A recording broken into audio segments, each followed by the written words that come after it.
তো দেখতে পাচ্ছ আজকে আমরা এসি ইনস্টল করব। তো এখানে টোটালি 7টা এসি লাগাবো, 7টাই গোদরেজের।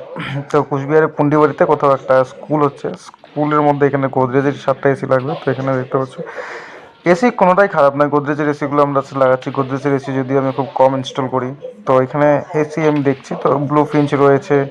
আদারওয়াইজ যা দেখলাম এসি খারাপ না, এসি ভালো, কোনো অসুবিধা নেই। আর ব্লু আর রেটটাও আমার মনে হয় যে গোদরেজের রেটটাও একটু কম, কুচবিহারে মার্কেট ডিমান্ড অনুযায়ী কুচবিহারে খুব কম চলে একটু, কিন্তু এসি খারাপ না।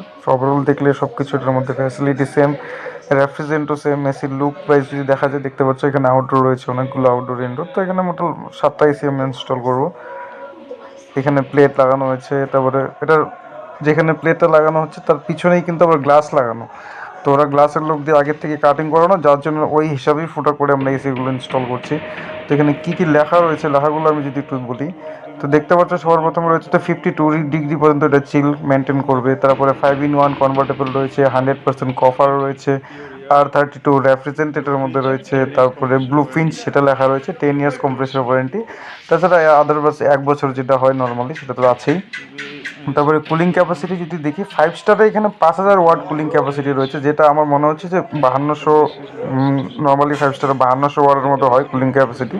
তো এখানে 5000 ওয়াট কুলিং ক্যাপাসিটি রয়েছে 100% কুলিংয়ে। আর 50% যদি দেখি তাহলে 2400 ওয়াটের মতো কুলিং। তো ঠিক আছে, সব মিলিয়ে ওভারঅল যদি দেখা যায় এসি খারাপ না, ভালো এসি। তো এখানে পরপর এসিগুলো আমরা এই রুমে লাগাবো, আর আউটডোরগুলো ঠিক তার পিছনটায় লাগাবো। তো সব মিলিয়ে এসি ঠিক আছে, অসুবিধা নেই। কেউ তোমরা পারচেস করতে চাইলে অবশ্যই গোদরেজের এসিও পারচেস করতে পারো, খারাপ কিছু নয়। গোদরেজ কোম্পানি অনেক পুরনো কোম্পানি, এমন কিছু না যে আননোন ব্র্যান্ড। ঠিক আছে, গোদরেজের এসিও ভালো এসি। তো এটার ঠিক পিছনে যখন আমরা আউটডোরগুলো লাগাবো, তখন লাইন বাই লাইন ধরে আমরা আউটডোরগুলোকে ইনস্টল করবো।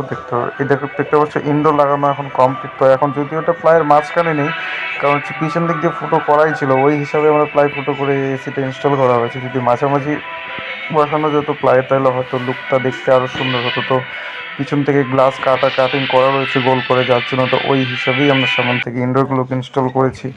তো ওভারঅল সব কিছু করার পরে দেখতে পাচ্ছি ইনডোর আউটডোরগুলো এইভাবে আমরা পিছনে একটা সেম হাইটে সেম পজিশনে সুন্দর লাগানো রয়েছে। 7টা আউটডোরের ইনডোর আউটডোরগুলো এখানে কিন্তু সেম পজিশনে লাগানো রয়েছে, এগুলো চালু করা হয়নি, ইলেকট্রিকের লাইন এখনও কমপ্লিট হয়নি। তো সুতরাং তুমি যদি কেউ গোদরেজের এসিও নিতে চাও অবশ্যই নিতে পারো।